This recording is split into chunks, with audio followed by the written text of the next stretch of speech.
Selamat pagi anak kami, siswa SMK TD Pardede Foundation, kelas 12 OTKP. Pada hari ini kita masuk untuk pembelajaran jarak jauh sistem online pada mata pelajaran otomatisasi tata kelola keuangan tanggal 14 Agustus 2020 yang dibawakan oleh Bapak sendiri, Johannes Sormen. Baiklah, hari ini kita masuk pada topik pengelolaan kas kecil untuk bagian pertama, dengan subtopiknya. Yang pertama adalah hal-hal yang terkait dengan pengelolaan kas kecil. Yang kedua, hal-hal yang harus diperhatikan dalam pengelolaan kas kecil. Yang ketiga adalah praktek komputer di lab TD Pardede Foundation.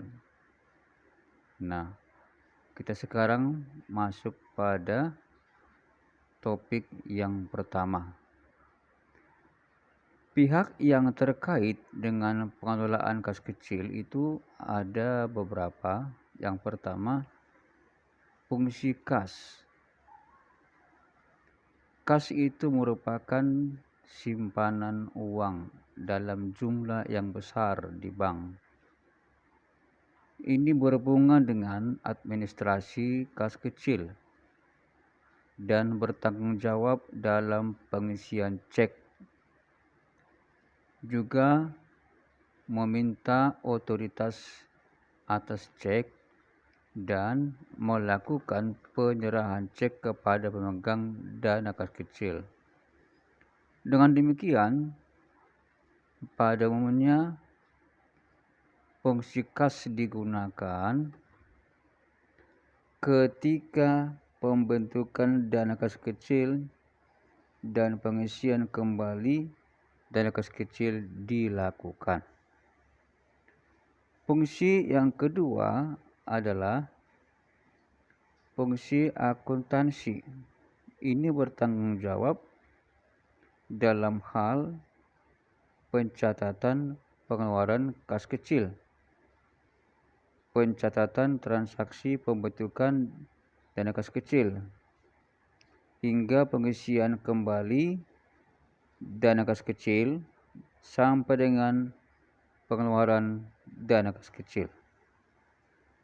Selanjutnya adalah fungsi pemegang dana kas kecil yang mempunyai tanggung jawab sebagai penyimpan dana kas kecil, kemudian pengeluaran dana kas kecil dengan otorisasi pejabat tertentu, permintaan pengisian kembali dana kas kecil.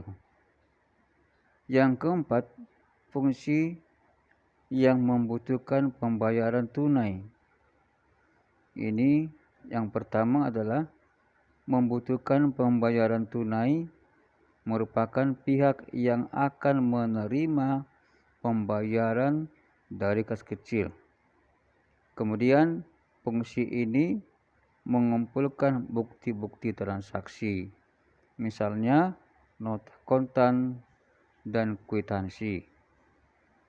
Selanjutnya adalah fungsi pemeriksaan intern, bertanggung jawab dalam hal penghitungan dana kas kecil secara periodik, kemudian mencocokkan hasil perhitungan dengan catatan kas. Nah, di sini jumlah kas yang tercantum pembukuan di cross check dengan fisik uang yang tersisa. Yang keenam, prosedur pembentukan dan pertanggungjawaban dana kas kecil. Ini bagiannya adalah bagian utang, bagian kasir, pemegang kas kecil, dan bagian akuntansi.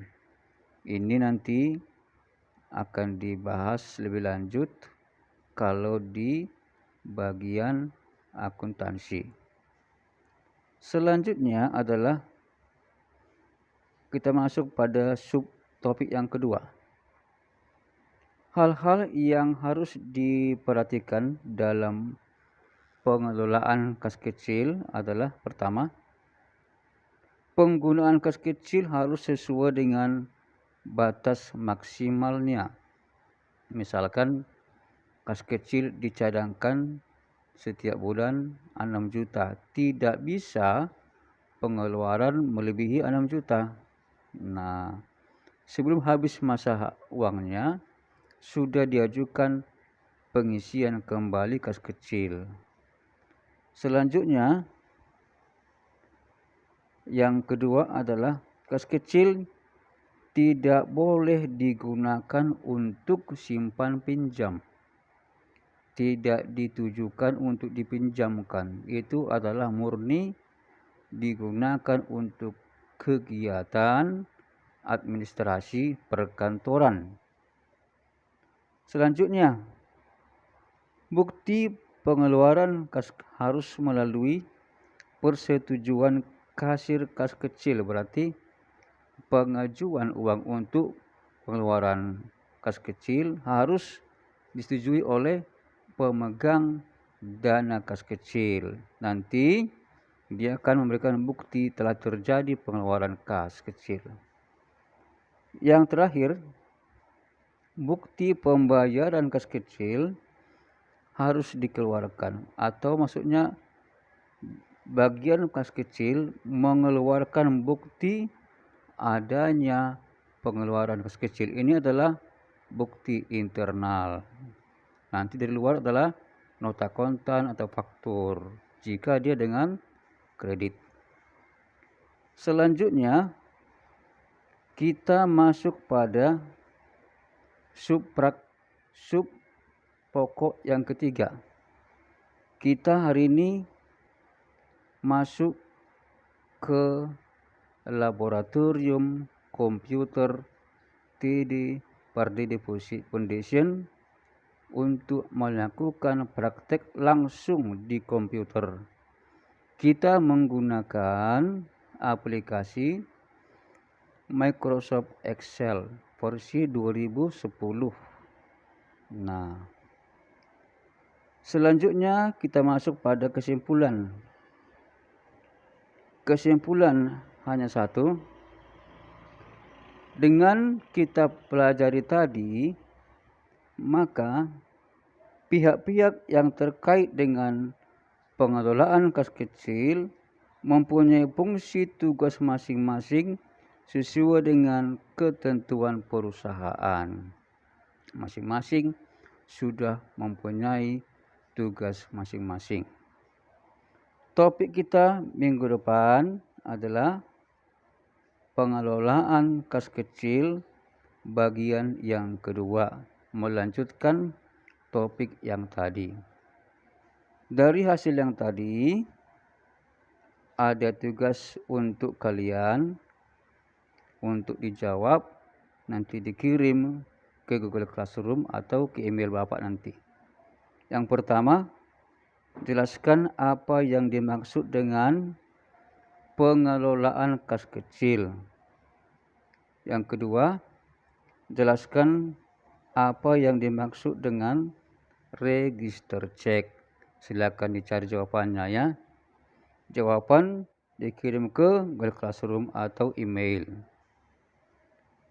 Oke, selanjutnya sampai jumpa pada pertemuan berikutnya. Selamat belajar dan tetap semangat belajar dari rumah. Demikianlah pertemuan kita hari ini. Sampai jumpa. Sekian dan terima kasih.